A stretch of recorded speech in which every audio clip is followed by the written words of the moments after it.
එහෙනම් අපිට අද සාකච්ඡා කරන්න තියෙන්නේ අපේ පුතේ 6 වෙනි පාඩම. පුතේ 6 වෙනි පාඩම හරි ලස්සන පාඩමක්. ඉගෙන ගන්න ආස හිතන චූටි සංකීර්ණ දැන් කීපයක් තියෙනවා. ඒවා සංකීර්ණද කියලා ඔන්න ඕගොල්ලන්ට පුළුවන් මේ පාඩම ඉගෙන ගන්නකොට ඔයාලට පුළුවන් මේ දැනගන්න ඇත්තටම අපි මේවා සංකීර්ණ කියලා ඉගෙන ගත්තර මේ වගේ ඇති දෙයක් ඇත්තටම තිබුණේ නැහැ කියලා පාඩම අවසානයේදී ඔයගොල්ලෝ අනිවාර්යෙන් මගෙත් එක කියනවා. රයිට්? එහෙනම් ඔන්න 6 වෙනි පාඩම පුතේ සාකච්ඡා කරන්න යන්නේ මාධ්‍ය සාක්ෂරතාවය හා මාධ්‍ය විචාරය. ඔන්න පුතේ අපේ 6 වෙනි පාඩමයි පටන් ගන්න යන්නේ 12 වසරේ අන්තිම පාඩම මාධ්‍ය සාක්ෂරතාවය හා මාධ්‍ය විචාරය. මගේ පුතාලා ඉස්සරලාම කරන්න තියෙන දෙයක් මොකද්ද? පාඩම හොඳ හැටි පාඩමේ නම හරියට අල්ල ගන්න ඕනේ. හරි? පාඩම මොකද්ද කියලා දැනගෙන තමයි මේ ගමන යන්න සූදානම් වෙන්න ඕනේ. හරිනේ? රයිට්. එහෙනම් ඔන්න මම පාඩමේ මාතෘකාව ඉස්සරලාම ඔයගොල්ලන්ට කියලා දෙනවා. හරිනේ? රයිට්. මාධ්‍ය සාක්ෂරතාවය කියන එක පැත්තකට දාලා මෙන්න මේ වචනේ විතරක් පුතේ ගන්න. සාක්ෂරතාවය. පුතේ සාක්ෂරතාවය කියලා අපි කියන්නේ අකුරු කියවීමේ ලිවීමේ හැකියාව. මොකද්ද? සාක්ෂරතාවය කියලා කියන්නේ අකුරු කියවීමේ ලිවීමේ හැකියාව. right? එතකොට මාධ්‍ය බිහි වුණාට පස්සේ පුවත්පත බිහි වෙනවා, ගුවන් විදුලිය බිහි වෙනවා, රූපවාහිනිය බිහි වෙනවා, අන්තර්ජාලය බිහි වෙනවා, හරි පරිගණකය බිහි වෙනවා. මේ ආදී වශයෙන් පුතේ මාධ්‍යම් බිහි වුණායින් පස්සේ මාධ්‍ය ඔස්සේ ගලාගෙන එන තොරතුරු මාධ්‍යම් බිහි වුණායින් පස්සේ මාධ්‍ය ඔස්සේ ගලාගෙන එන තොරතුරු නිවැරදිව කියවා අවබෝධ කර ගැනීමේ හැකියාවට කියනවා මාධ්‍ය සාක්ෂරතාවය කියලා. මොකද පුතේ?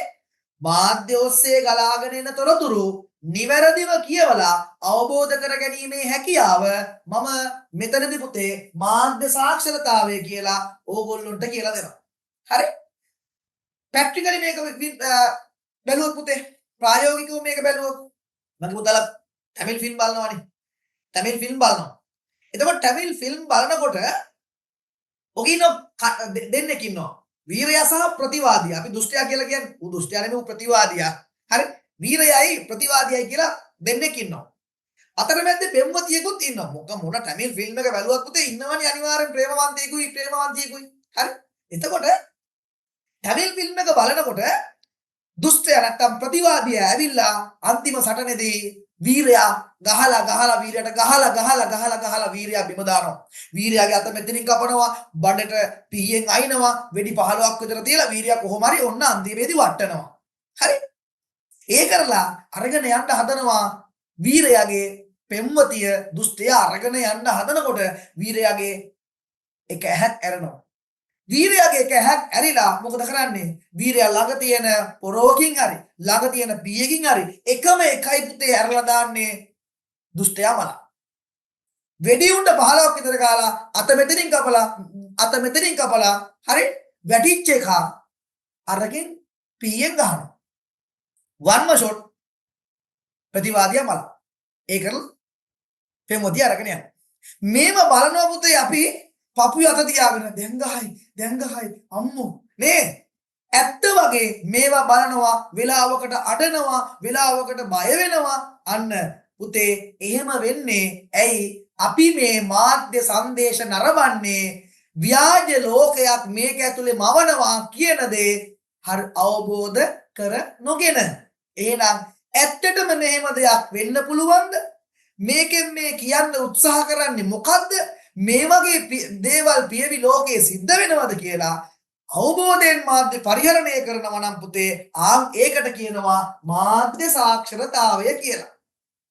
ෆෙයර් ලව්ලි ඇඩ් එක පෙන්නනවා දවස් 7න් සුසුමුදු සවක් ඔබට වෙනසක් විඳින්න අදම අරගන්න පාවිච්චි කරන්න කියලා. ඔන්න ෆෙයර් ලව්ලි ඇඩ් එක ටික් ගාලා මූණු 7 පෙන්නනවා දවස් 7න් සුදු වෙනවා කියලා. කෙල්ල මොකද කරන්න ගිහිල්ලා අනේ අම්මේ මේක නෙන්නම් හොඳම දේ කියලා අරගෙන ගිහිල්ලා පුතේ අන්න ෆෙයර් ලව්ලි ගන්නවා. එයාට තියෙනවද මාධ්‍ය සාක්ෂරතාවයක්? නෑ. එයාට නෑ පුතේ මාධ්‍ය සාක්ෂරතාවයක්. මාධ්‍යයෙන් පෙන්නන හැම එකක්ම අර ග්‍රාහකයා පුතේ තමන්ගේ ජීවිතයට අදාළ කරගන්නව නම් අන්න එයාට පුතේ මාධ්‍ය සාක්ෂරතාවයක් නැහැ. හැබැයි මාධ්‍ය ඔස්සේ තමා වෙත ළඟා වෙන මාධ්‍ය සංදේශ වලින් ප්‍රශ්න කරනවා නම් ඇත්තටම මේ වගේ දේවල් වෙන්න පුළුවන්ද කියලා ප්‍රශ්න කරලා ඒ මාධ්‍ය සංදේශ ජීවිතයට ළඟා කරගන්නවා නම් පුතේ ආන් ඒකට තමයි කියන්නේ මාධ්‍ය සාක්ෂරතාවයෙන් යුත් පුරවැසියා කියන්නේ. ඒකට තමයි කියන්නේ මාධ්‍ය සාක්ෂරතාවයෙන් යුක්ත පුරවැසියා කියලා. තේරුණාද? පාසල් ප්‍රේමය. දෙවෙනිනම කියලා ටෙලිග්‍රෑම් එකක් විකාශනය වෙනවා. සම්පූර්ණයෙන් පෙන්නන්නේ පාසලේ ඇතුළේ තියෙන ප්‍රේමය. අපේ උන් හිතනවා මෙන්න බඩු මේව තමයි කරගන්න ඕනේ. පාසල ඇතුළේ මේ විදියට අපිට ප්‍රේමවන්තයෝ ප්‍රේමවන්තිය විදියට හැසිරෙන්න පුළුවන් කියලා හිතලා මොකද වෙන්නේ? අන්න පුතේ ලව් එක මාට්ටු කරගන්නවා. තේරුණාද? එහෙනම් උට මාධ්‍ය සාක්ෂරතාවය කොටින්ම නැහැ. ඇත්තටම මේ වගේ දේවල් පාසල් ඇතුළේ කරන්න බෑ කියලා තේරුම් ගන්නව නම් යම්කිසි පුජ්‍යලයක් ආමුඩ තියෙනවා ඇත්තටම මේ මාධ්‍ය සංදේශයේ බොරුවක් කියලා අවබෝධ කර ගැනීම හැකියාව. ආමෝකට කියනවා මාධ්‍ය සාක්ෂරතාවය කියලා. දැන් පුතේ මාධ්‍ය සාක්ෂරතාවයේ තියෙන එකාට පුළුවන් මාධ්‍ය සංදේශ විචාරය කරන්න. මොකද්ද පුතේ? මාධ්‍ය සංදේශ විචාරය කරන්න පුළුවන්ලු. මේ විචාරය කියන්නේ මොකද්ද?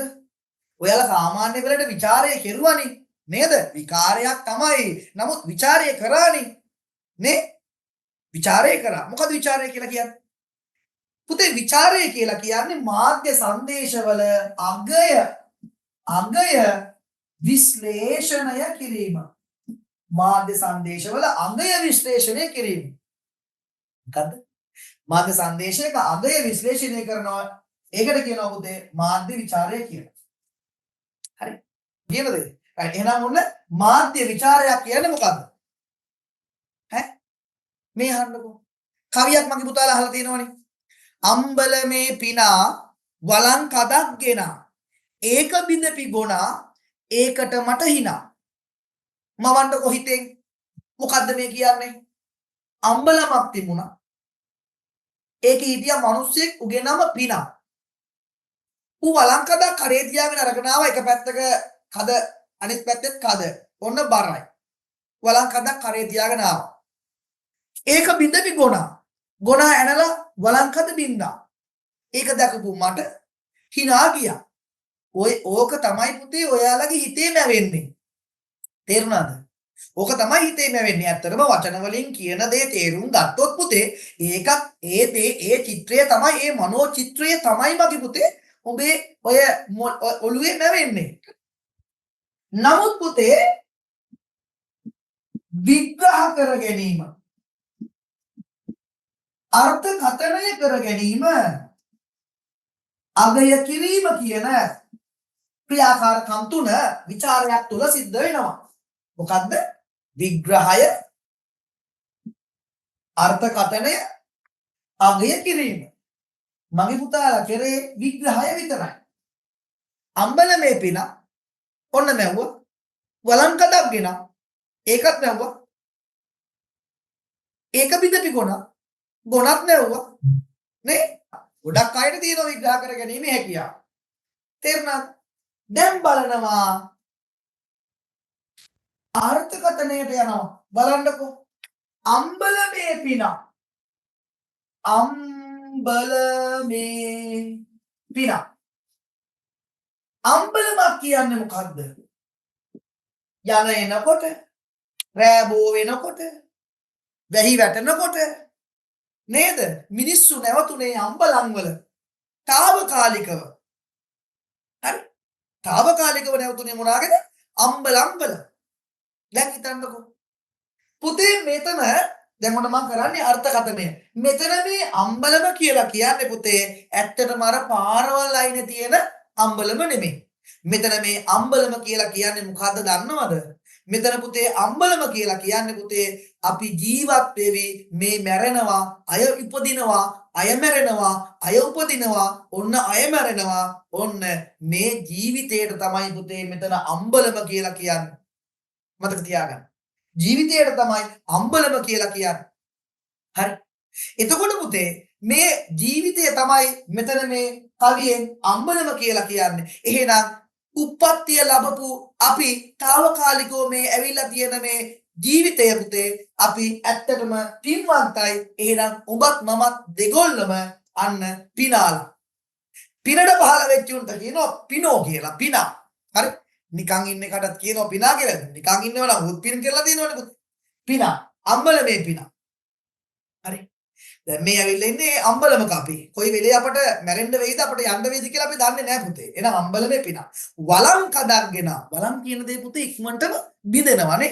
බිඳෙනවා. හරි බරයි. කද කර වලං කද කොහෙ තියාගෙන එන්නේ? කරේ තියාගෙන එන්නේ. කද දැකලා තියෙනවනේ. කඩක් කියලා කියන්නේ පුතේ මේ කරණ මේ ඔය විදිහට මේ මිනිස්සේ මෙන්න මෙහෙම තියෙනවා එක පැත්තක් මේ මෙහෙම තියෙනවා අනිත් පැත්ත. කරේ තියන් තමයි එන්නේ. කද කරේ තියන් එන්නේ. එතකොට ඔය තණ්හාව සහ ආශාව නේද? අපි හැමතිස්සෙම මේ හැම දෙයක්ම පුතේ. හරි? ඔයා මේ ඉගෙන ගන්නේ නේද? තණ්හාවකට. නේද? මම මේ උගන්වන්නේ ආශාවකට. නේද? එතකොට මේ ලෝකේ පුතේ හැම මිනිස්සයා ගාවම තියෙනවා තණ්හාව සහ ආශාව කියන දේ. එහෙනම් ওই තණ්හාව ආශාව එසේ මෙසේ දෙයක් නෙමේ. හරි කරට බර දෙයක් පුතේ. ඔළුවට බර දෙයක්. අන්න වලං කඩක්ගෙන. පිනා තමයි. නමුත් අපි වලං කඩක් ගෙනල්ලා තියෙනවා. අම්බලමේ පිනා අපි වලං කඩක් ගෙනාවා. ඒක බිඳපි ගොනා.